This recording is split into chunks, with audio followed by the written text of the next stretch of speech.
Sobre a proteção de Deus, em nome do povo de João Pessoa, declaro abertos os trabalhos para debater as 10 medidas de combate à corrupção apresentadas pelo Ministério Público Federal e que reforçam esse combate a este mal. Convido o vereador Lucas para fazer a leitura do texto bíblico.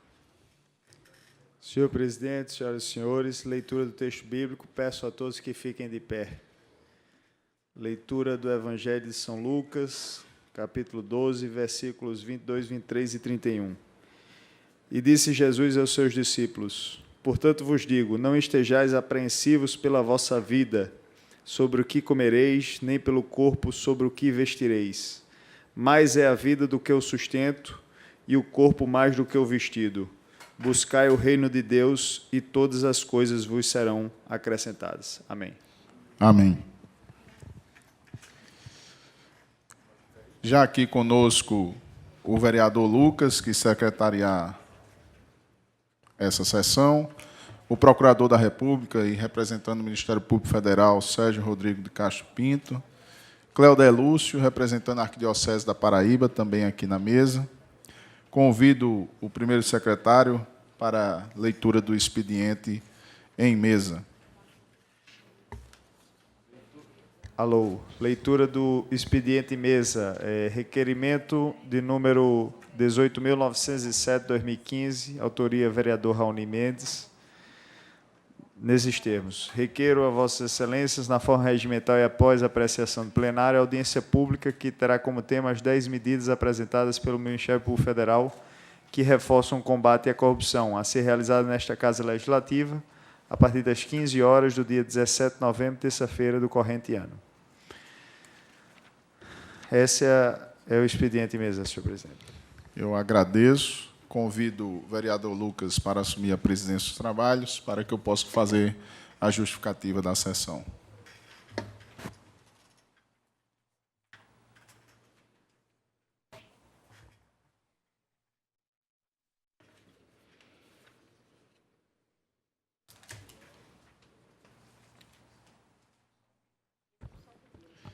Senhor presidente, não poderia ter, nesta oportunidade, melhor companhia. Vossa Excelência aqui tem o pai também procurador, subprocurador da República.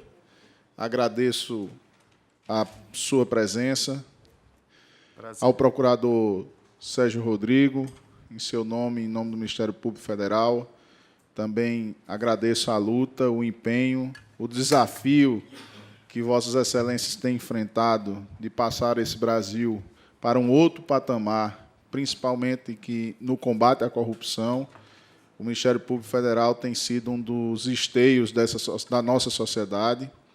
E agradeço a Cleodé Lúcio, representando a Arquidiocese da Paraíba, no segmento do Ministério de Fé e Política, que também tem dado um contributo muito forte em iniciativas como foi da Ficha Limpa, a Arquidiocese e as igrejas do Brasil, evangélica, católica e outras denominações, no sustento de que a sociedade precisa ser protagonista desses processos.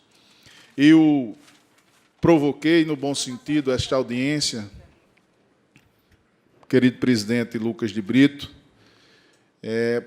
por ser necessário que esta Câmara Municipal assuma a parceria e de público comece cada gabinete, cada vereador e institucionalmente a presidência da Câmara, do qual Duval Ferreira já transmite para cada um de nós, a oportunidade de estarmos recolhendo e nos somando à iniciativa popular e à iniciativa do Ministério Público Federal de estarmos apresentando à sociedade as 10 medidas contra a corrupção. E essas 10 medidas, elas têm não um fim em si mesmo, mas um princípio de eu acredito, de educação para o seu povo, um princípio de mobilização que também passa a necessidade.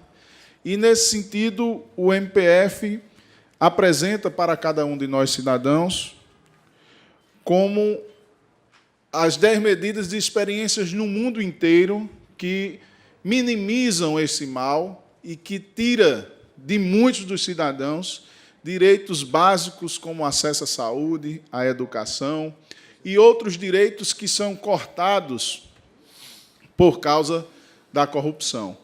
Então, estamos chegando ao patamar de 700 mil assinaturas no Brasil inteiro. O Nordeste, a Paraíba, tem uma contribuição referência, chegando a 20 mil assinaturas, e nós podemos ampliar e muito esse número. Por isso, o chamamento para a Câmara Municipal assumir esse papel e estar entrincheirando ao lado do Ministério Público Federal a necessidade de nós aumentarmos esses números e, realmente, uma sociedade combativa. Vou deixar para o nosso convidado, o procurador Sérgio, detalhar as medidas e fazer o chamamento oficial. Sinta da Câmara Municipal um apreço ao trabalho do Ministério Público Federal e, mais do que um apreço, uma soma de esforços para modificarmos uma realidade que não cabe mais em nossa sociedade, em que nossas gerações também não aceitam determinadas atitudes dos agentes políticos, dos agentes públicos como um todo, porque envolve judiciário, legislativo e executivo, toda a sociedade nesse sentido.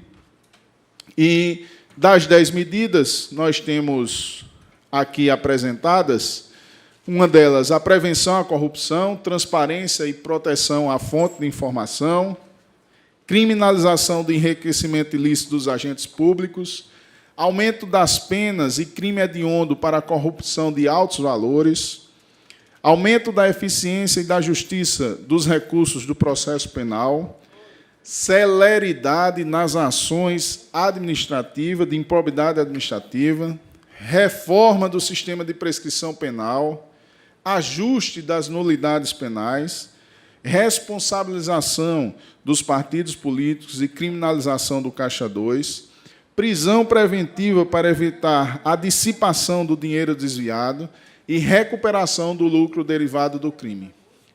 Eu tenho a satisfação de ser o autor que regulamentou no município a Lei de Acesso à Informação. Tenho a ousadia de dizer também que apresentamos para a criminalização dos agentes que utilizavam de recursos também empresários, dentro do novo processo de combate à corrupção. Nós penalizamos o empresário junto àquela lei de combate à corrupção que foi aprovada, recente, e estamos com essas 10 medidas sendo o norte da nossa ação parlamentar nesta casa e cobrando o posicionamento de todos os atores envolvidos para que isso aconteça. Saiba que, para mim, a rede social ainda continua a ser o maior momento de mobilização.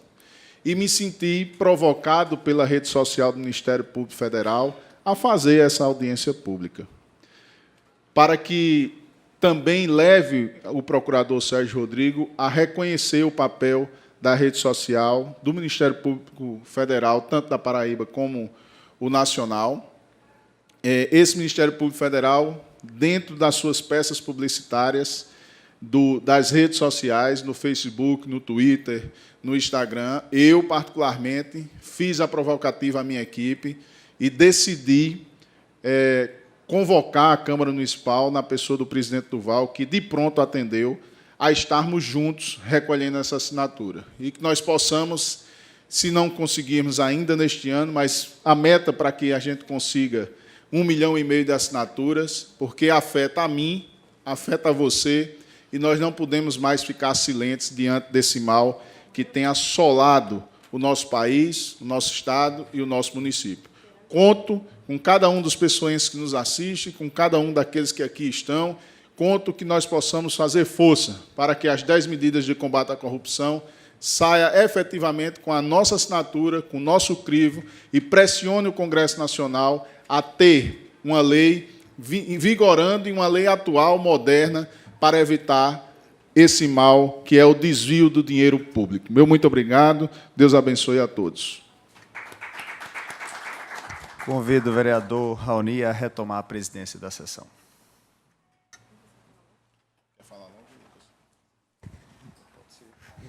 Pode ser depois de Sérgio também. Convido ao procurador doutor Sérgio Rodrigo, em seguida Cleodé e o vereador Lucas para fechar, fazer uso da palavra. Obrigado, vereador Raoni Mendes. Quero agradecer, em nome do Ministério Público Federal, esse convite para que eu possa, em nome do Ministério Público Federal, naturalmente, discorrer a respeito dessas 10 propostas. Agradecer também ao amigo e vereador Lucas de Brito e agradecer a todos vocês que estão presentes.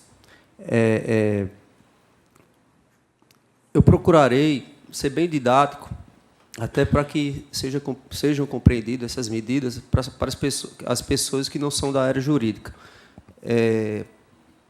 Na verdade, essas medidas elas não são criação do Ministério Público Federal. Na verdade, o Ministério Público Federal está se aproveitando, na essência, de experiências de outros países democráticos, como os Estados Unidos, como a França, como a Alemanha, como a Inglaterra, como a Austrália, experiências que foram bem-sucedidas nesses países.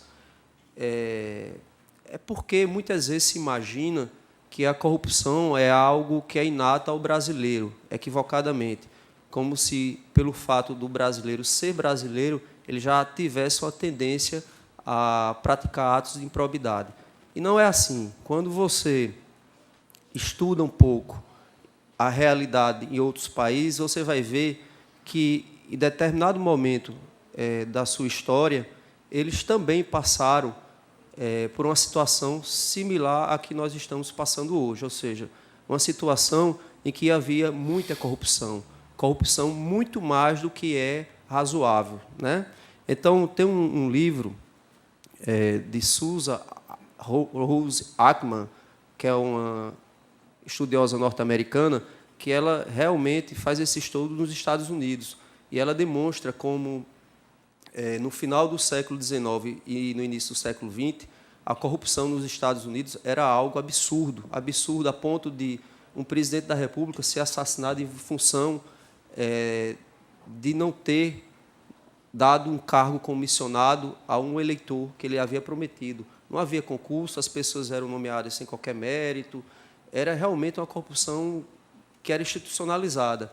A partir daí, a sociedade civil norte-americana se organizou e começou a exigir mudanças.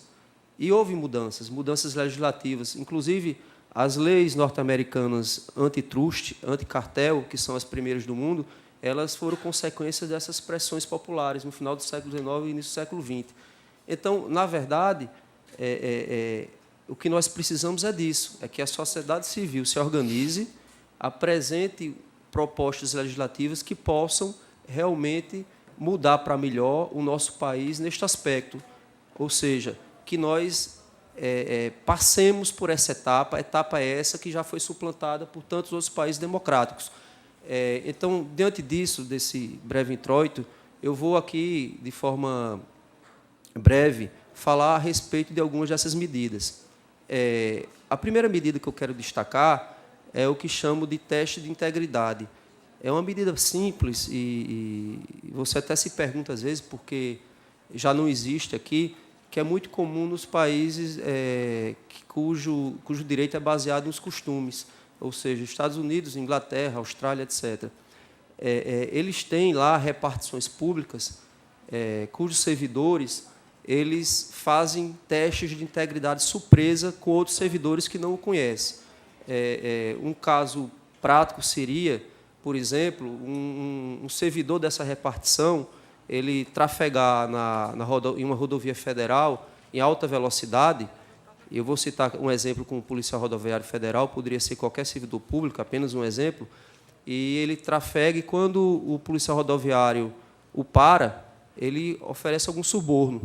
Então, se porventura o policial aceitar, haverá as consequências legais. Mas o mais importante dessa medida, e isso é comprovado, que ela é preventiva. A partir do momento que todos os servidores públicos sabem que podem, a qualquer momento, serem sindicáveis através dessa medida, desse teste de integridade, a corrupção do serviço público diminui sensivelmente. As pessoas que são mal intencionadas, e há pessoas mal intencionadas em todos os setores, elas ficam com receio. Isso é comprovado por estudos de anos, de décadas, principalmente nos Estados Unidos. Os estados que foram paulatinamente aderindo a essa medida, ou seja, ao teste de integridade, diminuíram sensivelmente a corrupção naqueles locais, naqueles estados. Outra medida também que é bastante importante é que se chama o sigilo da fonte. Também é uma medida que é muito comum em praticamente todos os países democráticos. O que ocorre na prática é que as pessoas no Brasil que têm conhecimento de algum ato ilícito, de algum ato de corrupção, eles têm receio, têm medo de reportar aos órgãos públicos de persecução penal. Têm receio, principalmente, em função da integridade física deles e da família. Então, o sigilo da fonte, tal qual já existe em relação à imprensa, seria aplicada também em relação a essas pessoas que reportassem os órgãos públicos. Ou seja, eles poderiam chegar em um órgão público de persecução penal, relatar tudo o que sabiam e, no entanto, não serem identificados, de forma tal a terem a integridade física deles, da família, resguardado. Além disso, outra medida que também foi implementada com grande sucesso, principalmente em Hong Kong, que tem uma administração específica na China, mas que há 25 anos atrás era era uma das regiões mais corruptas do mundo, e aplicou essa medida, é você destinar um percentual do que é aplicado em propaganda institucional em esclarecer os males da corrupção, ou seja, você criar uma cultura de intolerância absoluta à corrupção, inclusive trazendo os casos que ocorreram mesmo no país, retratando e demonstrando como esses atos, na verdade, eles afrontam direitos fundamentais, como saúde, educação, segurança pública, saneamento básico, de forma tal que as pessoas, quando percebem isso, elas não aceitam mais, porque elas percebem que aquilo atinge o dia a dia delas, atinge a falta de remédio que algum familiar precisa, até em alguns casos não tem um alimento dentro de casa, a corrupção influencia nisso. Então, é uma cultura de intolerância, e essa propaganda institucional ela é muito importante, e ela casa muito com esse sigilo da fonte. A partir do momento que as pessoas se apercebem, ficam cientes, não aceitam mais a corrupção na sociedade, seja a corrupção pública ou seja a corrupção privada, e sabem que, em reportando aos órgãos públicos de persecução penal, estão protegidas em função do sigilo da fonte, elas realmente levam a esses órgãos públicos essas informações. Então, são medidas que se casam. Outra medida também que urge que seja aplicada de imediato no nosso país é a criminalização do enriquecimento ilícito. O Brasil é signatário da Convenção de Palermo, que busca exatamente combater a corrupção, e um dos artigos dessa convenção é que os países que são signatários, o Brasil salvo engano, desde 2006, que eles criminalizam o enriquecimento ilícito. O que é isso? É que, na prática, é muito difícil você comprovar a corrupção. A corrupção é um crime que, via de regra, ele é executado entre quatro paredes. Ninguém vê, nem o corruptor tem interesse de revelar, nem o corrompido. Ao contrário do furto, do roubo, que a vítima sempre tem o interesse de que aquilo seja solucionado. As vítimas não estão presentes. Então, o que ocorre na prática é que é um crime de muito difícil elucidação. E a solução para isso é a criminalização do enriquecimento ilícito. Porque, como é que é isso na prática? Por exemplo, você tem um servidor público que assumiu um cargo há 2 anos, 3 anos, e que tem uma renda média de R$ 2.000. Ele não tem patrimônio, nunca teve, não tem herança, e, de repente, depois desses 2 anos nesse emprego público, ele está muito rico, ele tem patrimônio de 20, 30 milhões. Você sabe que, possivelmente, aquilo foi fruto da corrupção, mas é muito difícil provar. Você pode até provar pontualmente alguma corrupção, ou seja, aquela que foi através de uma interceptação, de uma gravação ambiental, mas a corrupção que ele praticou durante todo aquele período e que o fez ter o patrimônio que tem, é quase impossível você comprovar tudo aquilo, até porque você não está presente toda a vida dele. Aí o enriquecimento ilícito é o seguinte: basta você provar que o patrimônio dele é incompatível com o que ele amealhou durante toda a sua vida, e ele perde aquilo. Então, se ele demonstra, por exemplo, que ganhou durante a sua vida recursos suficientes para ter um patrimônio de 200 mil, e, no entanto, tem um patrimônio de 10 milhões, ele perde 9.800.000 para o Estado, para a União. E isso é o que ocorre corriqueiramente em todo o país democrático. Infelizmente, no Brasil, ainda não temos esse instrumento, ou seja, a criminalização do enriquecimento ilícito, que é algo prosaico, né? Que deveria existir há muito tempo, como, de resto, há nos países democráticos. Eu estou aqui falando, talvez esteja falando até demais, mas, se porventura alguém quiser interromper, tirar alguma dúvida, alguma indagação, porque o intuito é esse, o intuito é trazer o debate para a sociedade, né? E que a sociedade conheça um pouco sobre essas 10 medidas. Outra medida importante também é aumentar a pena da corrupção. O que ocorre no Brasil hoje? A corrupção, quando eu falo corrupção, estou falando dos crimes de corrupção em sentido lato, ou seja, peculato, concussão, etc., a pena, via de regra, é de 2 anos a 8 anos. Então, o que ocorre na prática? Quando, porventura, alguém é pego corrompendo, ou o corruptor ou o corrompido são pegos em flagrante, etc., é demonstrado, é provado, e ele é condenado, como a pena é de 2 a 8 anos, geralmente ele pega uma pena perto do mínimo, 2 anos, 2 anos e 6 meses, 3 anos no máximo, e até 4 anos no Brasil, não há pena privativa de liberdade. Na prática, o que é que ele faz? Ele paga a cesta básica, ou então restritivas de direitos. Então, veja só, vale a pena. É um ambiente, no Brasil, é um ambiente que vale a pena para o corrupto. Vale a pena, o custo-benefício vale a pena para quem é desonesto. Porque, se ele for pego, ele vai continuar com o dinheiro que ele desviou e, no entanto, não vai ser preso.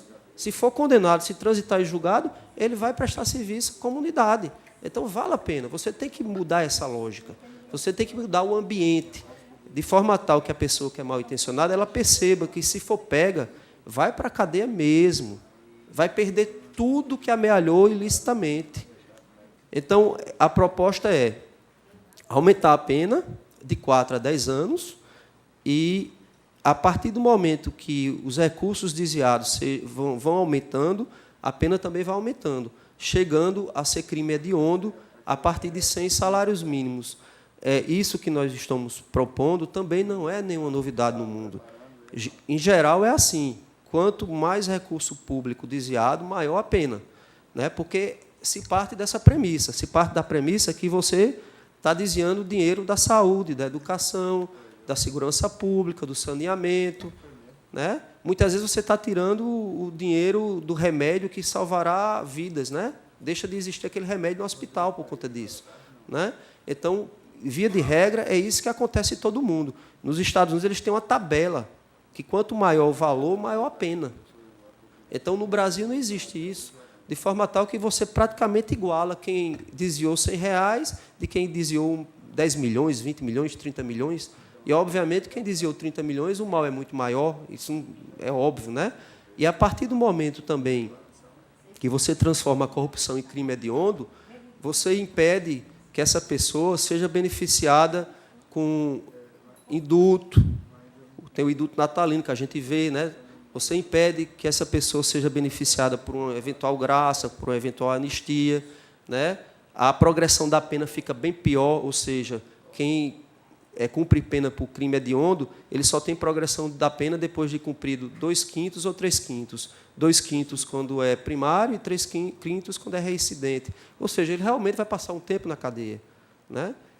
Então, o corrupto e o corruptor, que geralmente são criminosos essencialmente racionais, eles aferem bem se vale a pena ou não praticar aquele ato, eles vão ficar com medo, porque eles vão ver que o ambiente não é propício para esse tipo de ato.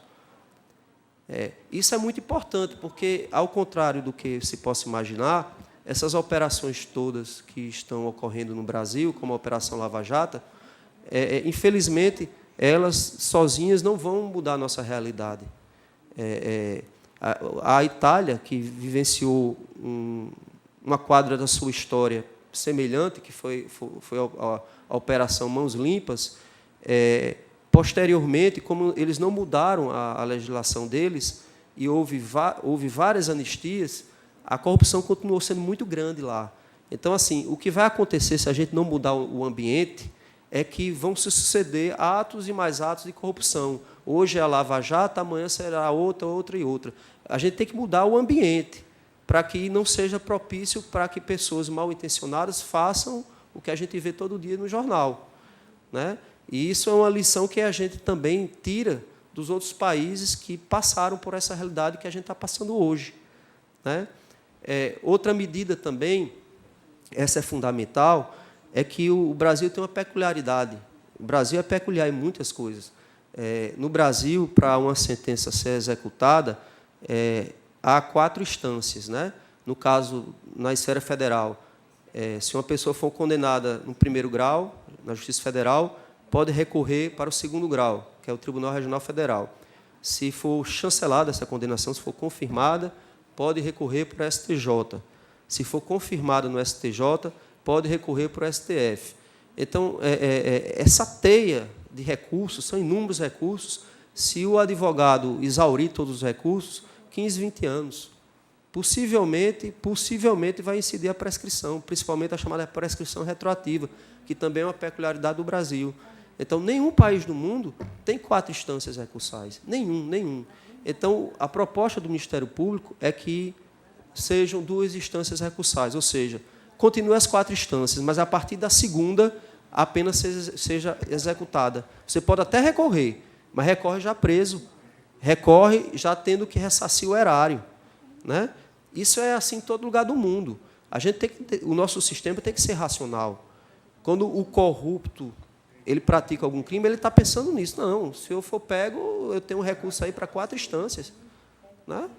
Eu vou continuar recorrendo, solto e usufruindo do dinheiro que desviei. É isso que ele imagina. Então, a gente tem que mudar esse ambiente, né? Outra medida fundamental também é acabar com a chamada prescrição retroativa. Essa prescrição retroativa foi uma criação da nossa jurisprudência que depois foi trazida na legislação nos anos 80, início dos anos 80. É meio técnico o termo, mas é uma prescrição que ela é calculada depois da condenação. Para tentar ser bem didático, toda prescrição no mundo ela pressupõe uma inércia do poder público em acionar aquela pessoa na justiça. Se houve uma condenação, se o processo transcorreu e houve uma condenação, não há inércia. Então, por que uma prescrição que retroage calculada na pena em concreto? Isso não tem sentido, isso não tem lógica, isso não é racional. E, infelizmente, essa prescrição retroativa, também peculiaridade do Brasil, ela beneficia muitas pessoas que desviam dinheiro Brasil afora. É a realidade. Então, no que diz respeito à prescrição, acabar com a prescrição retroativa. Outra medida também importante é porque essas propostas do Ministério Público elas se baseiam também na chamada justiça restaurativa. O que é isso? É que, além da punição das pessoas que desviaram recursos públicos através da corrupção, é que essas pessoas também percam o dinheiro que adquiriram de forma ilícita. Infelizmente, no nosso país, faltam instrumentos ainda para a gente recuperar esses recursos. Então, nos baseando na legislação estrangeira, inclusive em tratados que o Brasil é signatário, nós estamos propondo que seja instaurado no Brasil o chamado confisco alargado, que parte da mesma premissa do enriquecimento ilícito, ou seja, que na hora de você congelar os bens das pessoas que estão envolvidas em atos de improbidade, em atos corruptos, sejam congelados todos os bens que não sejam devidamente justificados, ou seja, aqueles bens que comprovadamente não tenham sido adquiridos de forma lícita.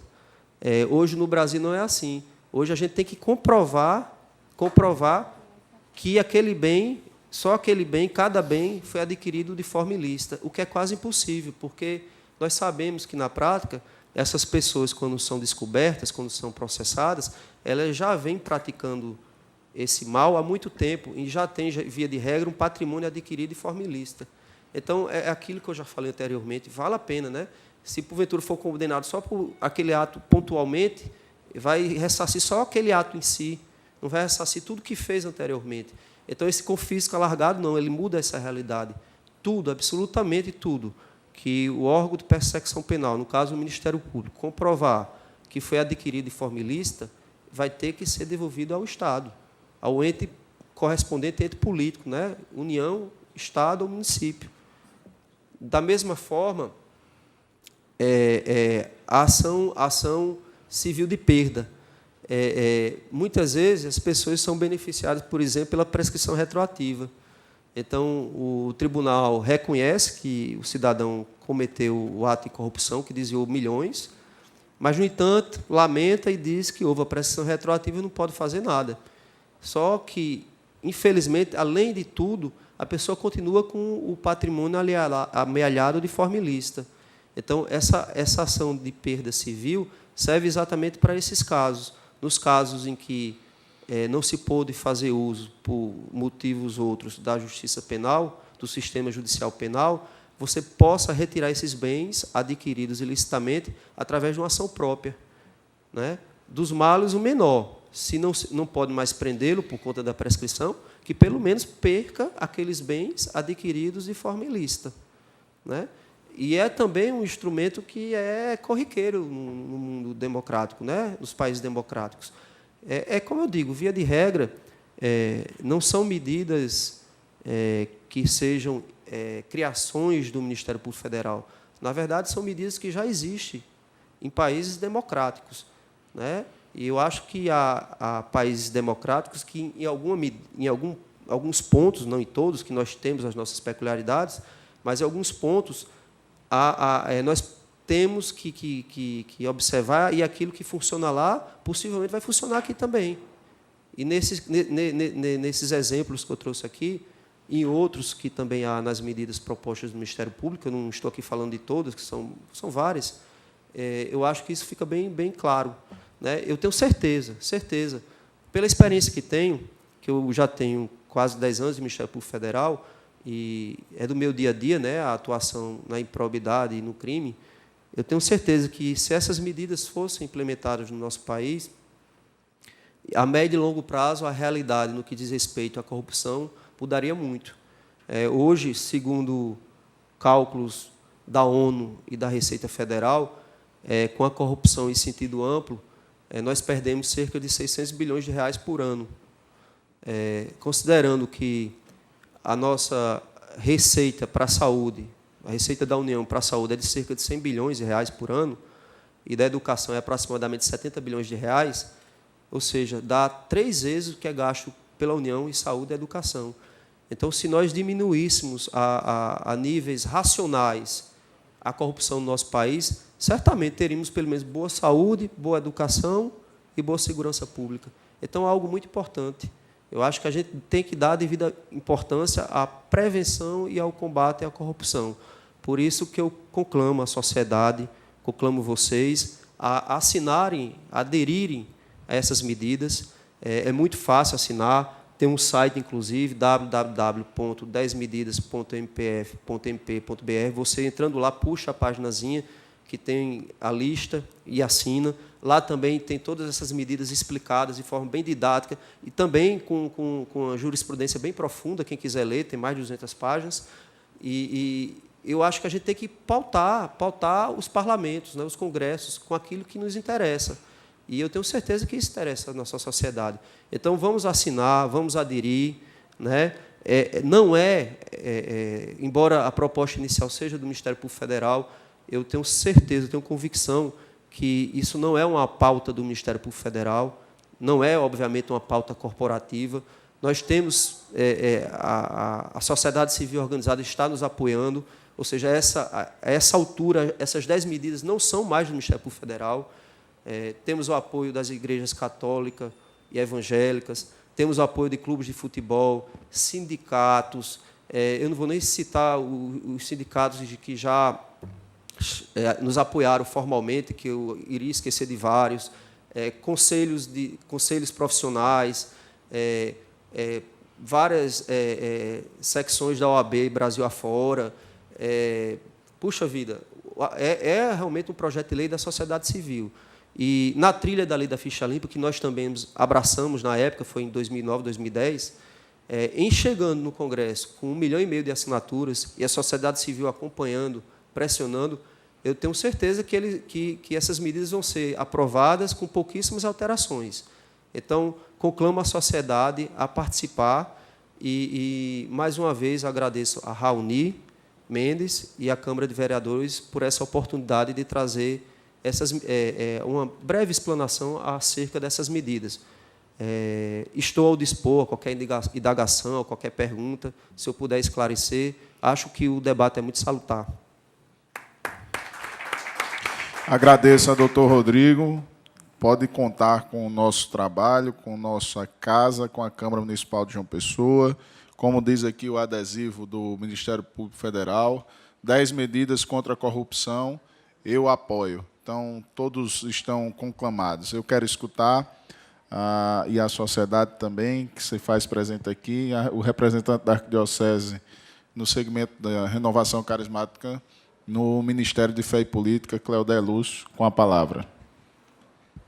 Primeiramente, gostaria de agradecer, né, o convite do vereador Raoni Mendes, como também a pessoa do vereador Lucas, representantes, né, dessa casa, e parabenizar o Ministério Público Federal, né, por essa iniciativa, na pessoa aqui, né, do Dr. Rodrigo, representante legal do Ministério Público, nessa tarde, e dizer que é óbvio, né, é notório todo esse descaso no nosso país, e que não é uma preocupação realmente apenas do Ministério Público Federal, mas sim de toda uma sociedade, né? Existe até uma mentalidade errônea de que a igreja não deveria se meter com a política, né? Muito pelo contrário, até porque a Igreja Católica ela foi quem construiu, basicamente, essa civilização ocidental, né? Então, eu hoje, como representante legal do Ministério de Fé e Política, né, em um movimento agregado à renovação, quer dizer, o movimento da renovação católica, carismática católica, agregada à Igreja Católica, né, eu quero dizer que, da nossa parte, nós estamos nos empenhando, né, em recolher essas assinaturas. É bem verdade que alguns até já repassaram, tomei conhecimento do Dom Lucena, que já repassou algumas assinaturas, né, de alguns padres também que têm se mobilizado. E como igreja num todo, como Arquidiocese da Paraíba, nós estamos também nos mobilizando para recolher, né, essas assinaturas. E acredito sim que vamos chegar, né, até ultrapassar esse patamar, né, do número requerido de assinaturas, porque hoje é uma necessidade de toda a população, de toda a sociedade. A gente quer ver, né, o nosso país, que é um país rico e que, de certa forma, né, toda essa verba desviada poderia, sim, trazer para as nossas famílias, né, para a sociedade, para a população como um todo, uma melhoria de vida, né, na saúde, na segurança, como já fora dito pelo Dr. Rodrigo. E estamos juntos. Dizer que, como representante, né, do Ministério de Fé e Política, hoje aqui na Arquidiocese, na Renovação Carismática Católica, pode contar, né, comigo, com o meu auxílio e com todo aquele que hoje é membro, né, da renovação, porque nós vamos sim recolher essas assinaturas e agradeço por estar aqui nesse momento ao vereador Raoni, né? Sem mais, eu já passo a palavra ao vereador. Obrigado, Cleodé. O comprometimento, sem dúvida, da Igreja Católica com as causas sociais é muito importante para o resultado de iniciativas como esta. Então, eu convido o vereador Lucas de Brito a fazer uso também da palavra na tribuna. Excelentíssimo senhor presidente desta audiência pública, vereador Raoni Mendes, a quem parabenizo pela brilhante iniciativa de permitir que a sociedade civil pessoense, através da TV Câmara e nas galerias e no plenário desta Casa Legislativa, possa tomar conhecimento com mais detalhes desta importante iniciativa que é de toda a sociedade, mas é muito bem encabeçada por uma instituição que deu certo no nosso país, a instituição do Ministério Público Federal. Parabenizo o Ministério Público Federal na pessoa do Procurador da República, que a representa, o meu amigo, brilhante Procurador da República, Sérgio Rodrigo, a equipe que o acompanha na tarde de hoje. Cumprimento o representante da Igreja Católica, do Movimento de Renovação Carismática. Cumprimento Ronaldo, que está aqui presente, Ronaldo Mendes, Sani Japiaçu, que passou por aqui também, todos os assessores, todas as senhoras e os senhores que nos dão a honra e a satisfação de também participar desta audiência pública. Combater a corrupção é, neste momento, nesta quadra histórica do país, realmente um tema que precisa ser pauta o tempo todo no parlamento que representa a sociedade. Na verdade, se num futuro não muito distante estávamos preocupados em fazer um combate a alguns crimes específicos, como a lavagem de dinheiro, e aí realmente o Brasil avançou muito nesse aspecto de combater a lavagem de dinheiro, penso que é o momento de nós trabalharmos essa temática da corrupção. Como colocou muito bem o procurador Sérgio Rodrigo, os custos da corrupção para a sociedade civil são muito elevados. Cada um centavo que é desviado de sua finalidade originária, e essa é a ideia de corrupção, é desviar de uma finalidade originária. Nós somos seres finalistas, as coisas nas nossas vidas, na vida da humanidade, têm um propósito, e quando elas se desviam desse propósito, elas tomam outro rumo, é porque houve um processo de corrupção. Houve alguma corrupção. Esse é o sentido da corrupção, que não existe, obviamente, só na atividade pública, perante o poder público. No dia a dia da sociedade, são frequentes os atos que, batizados eufemisticamente de jeitinho brasileiro, configuram um desvio de finalidade originária das coisas. Existe uma fila que foi criada para atender prioritariamente o idoso, a pessoa com deficiência e a gestante. Essa finalidade originária muitas vezes é desviada por um cidadão que não é gestante, que não é idoso, que não tem nenhum tipo de deficiência e está tomando o lugar de alguém ali naquela fila. Isso é um ato de corrupção. E é um ato de corrupção praticado pela iniciativa privada. Mas, obviamente, que a corrupção da iniciativa privada, embora crie uma cultura de corrupção, ela não tem os efeitos nefastos em termos orçamentários que tem a corrupção praticada no ou junto ao poder público.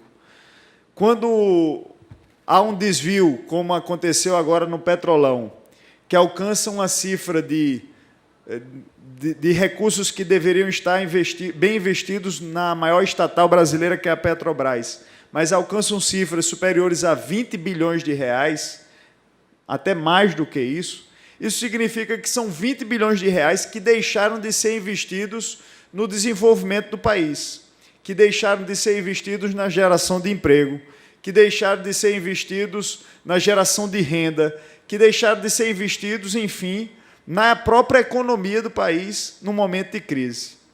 Então, a corrupção ela tem um preço altíssimo para a sociedade, tem um preço altíssimo para a população.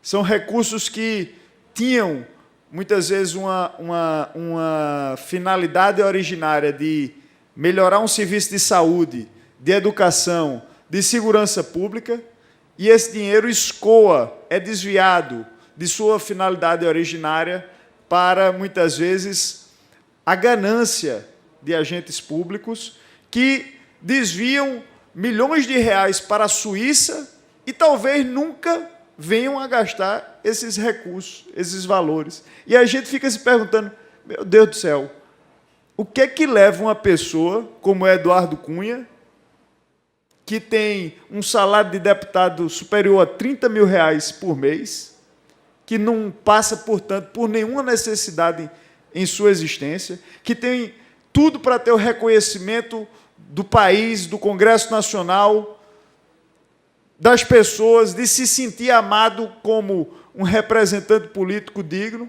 O que é que leva uma pessoa como essa, que não tem, enfim, necessidade alguma, a, só por ganância, se comprovado for, ainda lhe concedo o benefício da dúvida e da presunção constitucional de inocência, mas se comprovado for, o que é que leva um cidadão como ele a colocar 5 milhões de reais na Suíça, na conta de esposa, de mãe, seja lá de quem for, se talvez ele nunca vê na vida, vai morrer e não vai fazer o quê com esses 5 milhões de reais?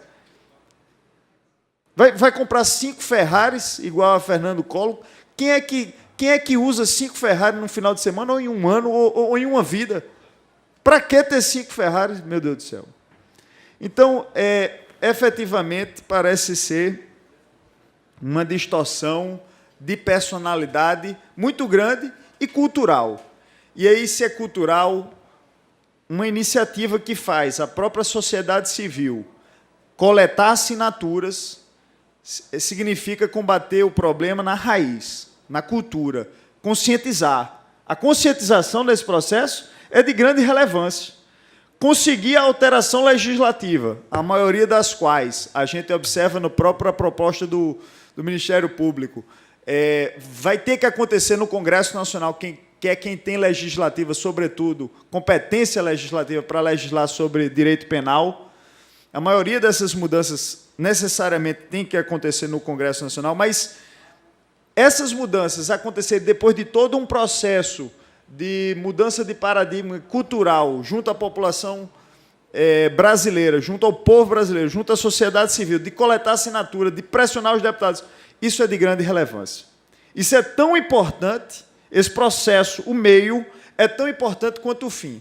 Mudar a legislação é tão importante quanto mudar a cultura brasileira. Porque não adianta mudar a legislação e nós continuarmos com dificuldades de fazer a punidade acontecer, ou a impunidade, ter dificuldades de evitar que a impunidade continue vigendo.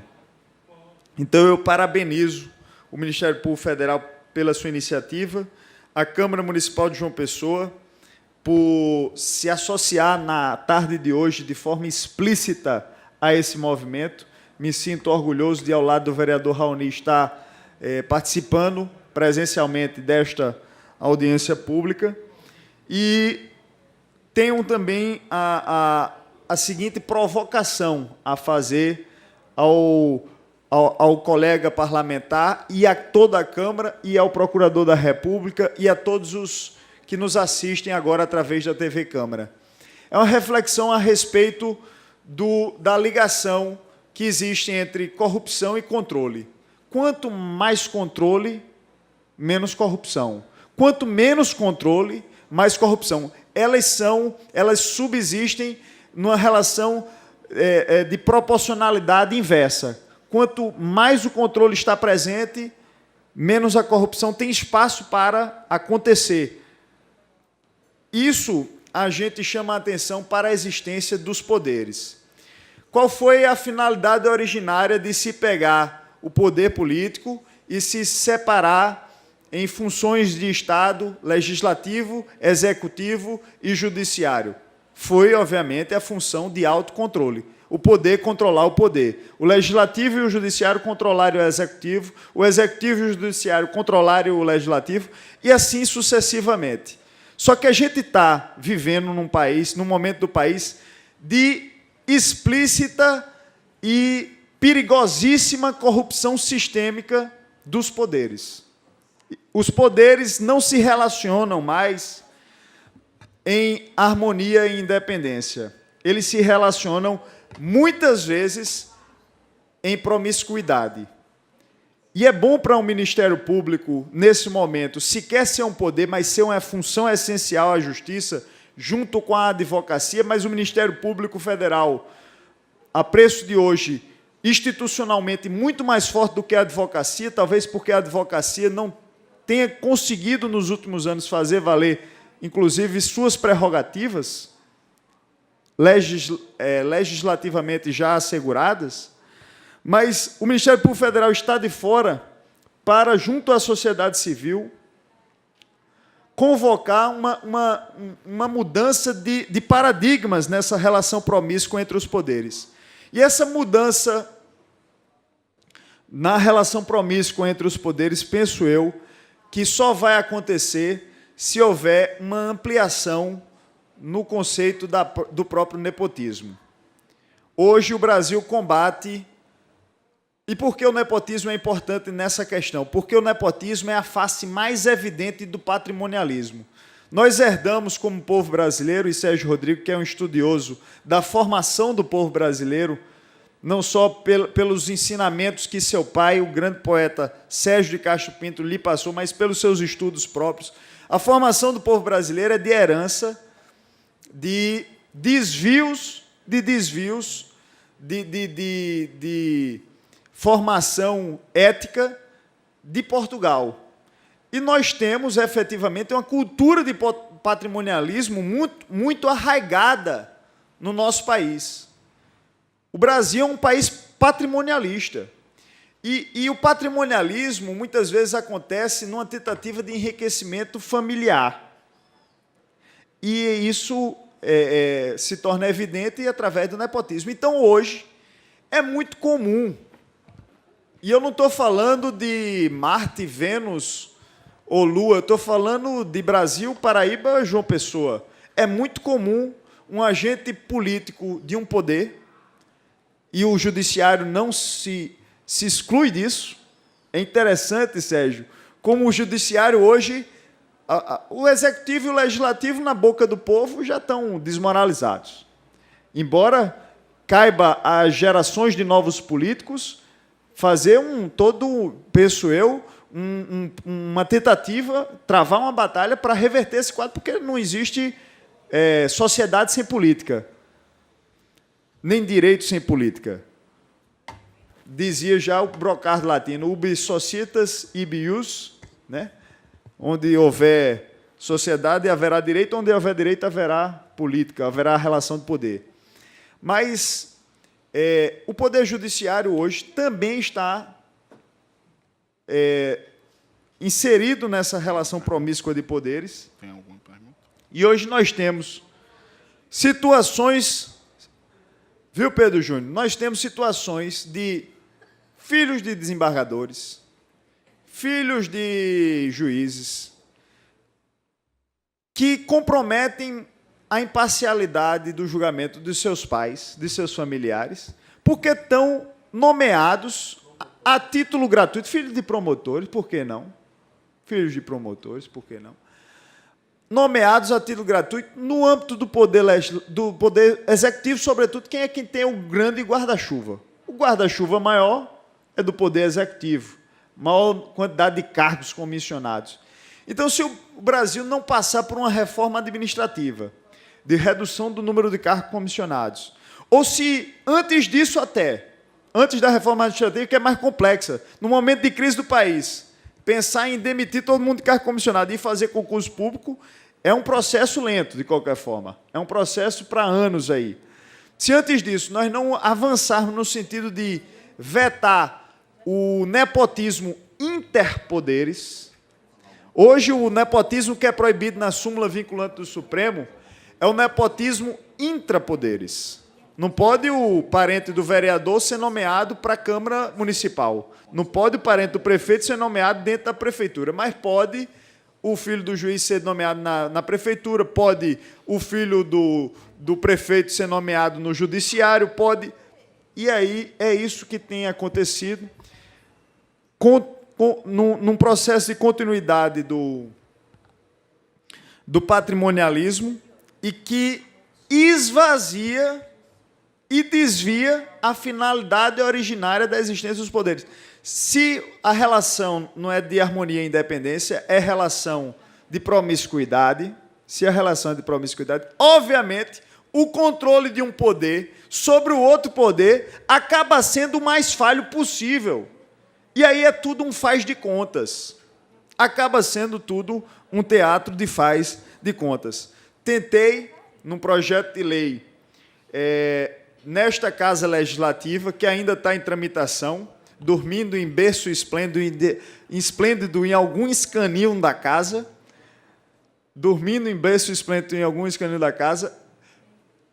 aqui no município de João Pessoa, elastecer esse conceito de nepotismo, para que não apenas o nepotismo intrapoder,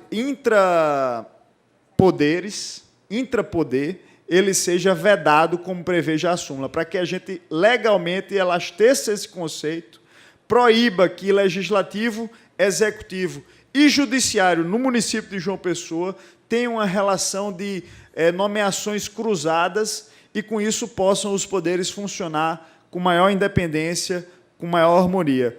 Enquanto, obviamente, naquela época, o vereador Raoni, inclusive, se solidarizou com o nosso projeto, outros vereadores também, mas a gente ainda não teve a força política suficiente aqui na casa para levá-lo adiante.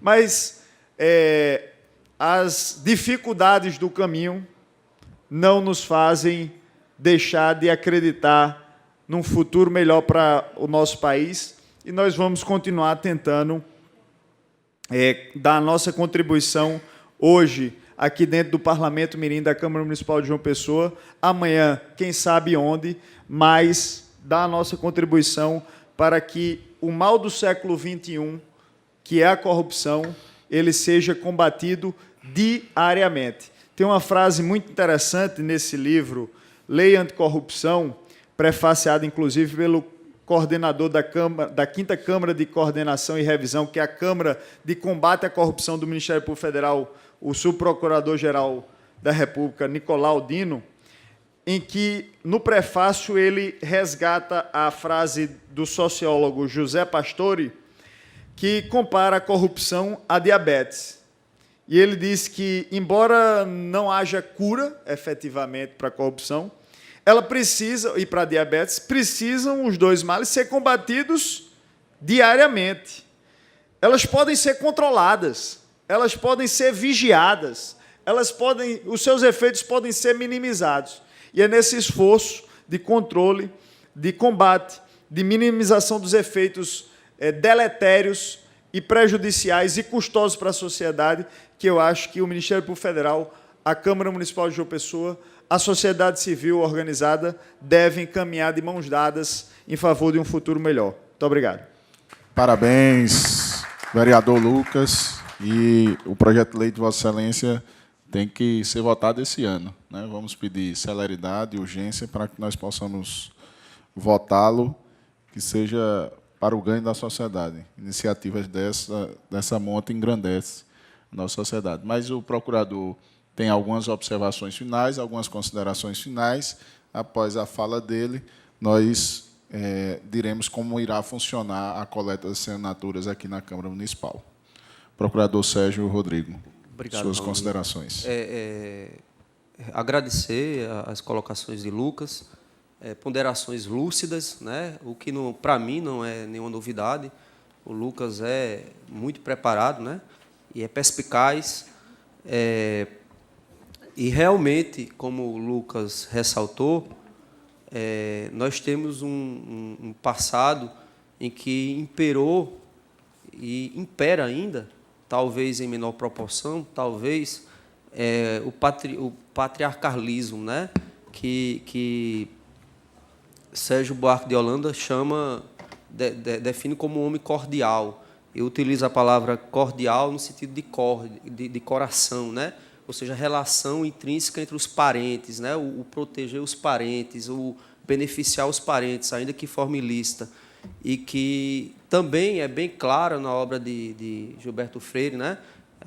Muitas vezes procuram opor, né, o Gilberto Freire ao Sérgio Buarque de Holanda, porque o Gilberto Freire é tido como um homem de direita, era tido como um homem de direita, e o Sérgio Buarque de Holanda como um homem de esquerda, mas há muitas similitudes na obra dele. O homem cordial de Sérgio Buarque de Holanda parece muito com o patriarca da obra de Gilberto Freire.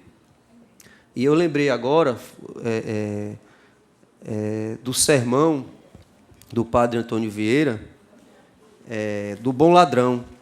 E esse sermão ele é muito interessante porque ele demonstra como a corrupção, como o patriarcalismo, ele é comum na sociedade portuguesa e na sociedade ibérica. Mas o que o padre Antônio Vieira mostra também, demonstra também, é como é comum no homem, do modo geral. O padre Antônio Vieira, inclusive, ele traz um exemplo que é com o Alexandre o Grande, né, o grande imperador, que o Alexandre o Grande ele conquistava outros mundos, né, ele invadia, roubava tudo, tirava tudo e era admirado. E, no entanto, um pescador, que era um pequeno pirata, quando ele o viu na sua frente, ele o admoestou. E o pescador disse mais ou menos assim, quer dizer, o senhor pode, porque o senhor assaca países, nações, eu que assaco um barquinho, o senhor vem me admoestar, né? Trazendo para a realidade de hoje, o bom ladrão do padre Antônio Vieira seria o colarinho branco de hoje, né? Que é aquela pessoa que tem um poder aquisitivo alto, tem educação.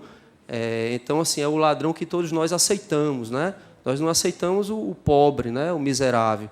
Mas eu estou citando esse exemplo para não me perder, porque o que eu quero, no meu entender, eu sei que é uma discussão complexa, no meu entender, essa corrupção, esse patriarcalismo, na verdade, ele não é inato apenas ao brasileiro, ele é inato ao homem, né? É o egoísmo do homem, né? O homem é egoísta, né? Ele pode tentar se educar para ser menos egoísta, mas ele é egoísta. E você, quando estuda, conforme eu já falei, o que ocorreu em outros países, você vê que não era muito diferente do Brasil. Se você pega os Estados Unidos no final do século XIX e no início do século XX, a corrupção era generalizada. O patriarcalismo, o favorecer os seus, isso era generalizado. E eles superaram isso, suplantaram isso. E eu tenho certeza que nós também podemos suplantar. Eu acho que o que faltou a nós, brasileiros, foi mais democracia. Nós somos uma democracia recente, temos 30 anos. A democracia, ela mostra tudo, ela escancara tudo. A gente está vendo isso tudo na televisão por conta da democracia. Isso existe há muito tempo, como o Lucas falou, mas talvez nunca chocou tanto como está chocando agora. Isso é democracia, né? Então, vamos aproveitar esse momento que a sociedade realmente está revoltada com essa situação, e vamos fazer algo que possa mudar a nossa realidade. Mais uma vez, conforme eu disse, tendo como parâmetro o que já ocorreu em outras sociedades. Vamos, então, conclamo mais uma vez a sociedade a assinar essas 10 medidas, que eu tenho certeza, se for aprovado pelo nosso Congresso, nós daremos um grande passo para mudar a nossa realidade no que diz respeito à prevenção e ao combate à corrupção. Muito obrigado. Obrigado mais uma vez pelas considerações. Agradeço a Cleodé, a Lucas e ao doutor Sérgio Rodrigo Castro Pinto. E, nesse sentido, nós vamos ter, na entrada da Câmara, a lista de assinaturas. Vamos ter em cada gabinete, também da mesma forma, a lista para as assinaturas. Teremos os adesivos disponibilizados, um orientador, um manual orientador das 10 medidas cedido pelo Ministério Público Federal para cada gabinete, para que possamos unir forças e cheguemos logo a 1,5 milhão de assinaturas. Tenha desta casa, do nosso mandato, de todos aqueles que aqui trabalham, procurador, a certeza de uma frase que o padre José de Anchieta também disse: a omissão é um pecado que se faz não fazendo. Nós não somos omissos em relação à luta do combate à corrupção e não vamos deixar que isso passe em branco na Câmara Municipal de João Pessoa, na cidade de João Pessoa, no estado da Paraíba. Daremos, sim, a nossa contribuição. Muito obrigado, Deus abençoe a todos. Declaro encerrada a presente sessão.